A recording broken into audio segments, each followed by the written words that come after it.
जालना जळगाव या रेल्वे प्रकल्पासाठी राज्य शासनाने 5,804 कोटी रुपयाचा निधी भूसंपादनासाठी मंजूर केल्याने भूसंपादनाचे कार्य वेगाने सुरू झाले आहे. बुधवारी पहूर येथे सुमारे 200 शेतकऱ्यांची बैठक भूसंपादन प्रक्रियेबाबत झाली. प्रांताधिकारी मनीष गायकवाड यांनी बैठकीला मार्गदर्शन केले. उपस्थित शेतकऱ्यांनी आमच्या शेतीचा योग्य मोबदला मिळावा, पुनर्वसन आणि आमच्या प्रकल्पग्रस्तांना नोकरी मिळावी आदी मागण्या समोर ठेवल्या. या मागण्या पूर्ण झाल्या नाही तर आम्ही प्रकल्पाला विरोध करू अशी भूमिका देखील उपस्थित शेतकऱ्यांसह राजकीय कार्यकर्त्यांनी व्यक्त केली. या प्रकल्पासाठी सुमारे 200 शेतकऱ्यांच्या जमिनी संपादित करण्यात येणार आहे. यापूर्वी 6 मे रोजी शेतकऱ्यांची एक बैठक घेण्यात आली होती. त्या बैठकीत शेतकऱ्यांनी आपल्या मागण्या मांडून प्रकल्पाला विरोध दर्शविला होता. पुन्हा बुधवारी बैठक झाली आणि या बैठकीत सुद्धा विरोधाचा सूर दिसून आला.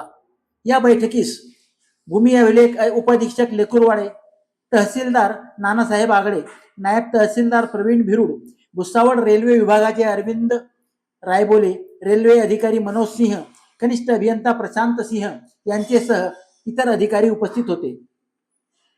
या बैठकीला बाजार समितीचे उपसभापती वासुदेव घोंगळे, चंद्रुणीचे नगराध्यक्ष गोविंद शेठ अग्रवाल, उपसरपंच राजू जाधव, ॲडव्होकेट नारायण लाठी, advocate Sanjeev Patil, central railway बोर्डाचे माजी सदस्य रामेश्वर पाटील, प्रदीप लोढा, बाबूराव घोंगडे, तुषार बनकर यांच्यासह पहूर, पाळधी, चंदुर्णी, करमाड आणि वाकोद येथील शेतकरी उपस्थित होते.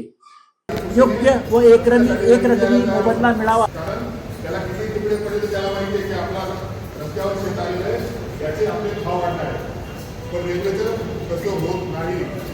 रेल्वेमध्ये भाव कमी होतात कारण पटरी एकदा गेल्यानंतर पलीकडे कसं जायचा हा प्रश्न निर्माण होतो. त्यामुळे रेल्वेच्या ह्याच्यामध्ये भाव जे आहेत ते जास्त असले पाहिजे ते मलाही वाटतं. पण ज्या नियम कायद्याने मी मानलेला आहे त्याच्यापुढे मला जाता येते. जसं वकील साहेबांनी सांगितलं की माझे भाव आहे 4 कोटीचा निवाडा देण्याचे. अख्ख्या गावाचा जर निवाडा बघितला तर तो 200 कोटीच्या पर्यंत आहे. त्यासाठी मी रेल्वेच्या अधिकाऱ्यांना विनंती करतो की आपले जे सरपंच साहेब आहेत त्यांच्याकडे आपला जो नकाशा आहे तो द्यावा. आपण सगळ्यांनी त्याचं अवलोकन करा, तो व्यवस्थित बघा कुठे कुठे प्रॉब्लेम तयार होतो. जसं याने सांगितलं की नेमकी माझी जमीन इकडे राहते, 1 एकर इकडे 1 एकर तिकडे जायला रस्ता नाही, कमीत कमी 100 फुटावर आपल्याला वळायला रस्ता पाहिजे तो आपल्याला आहे की नाही ते आपण बघून घेतलं पाहिजे. या सगळ्या गोष्टी आपण बघितल्या पाहिजेत, त्या सगळ्या गोष्टी आपण केल्या पाहिजेत, तरच आपलं शेती करणं हे सुकर होईल.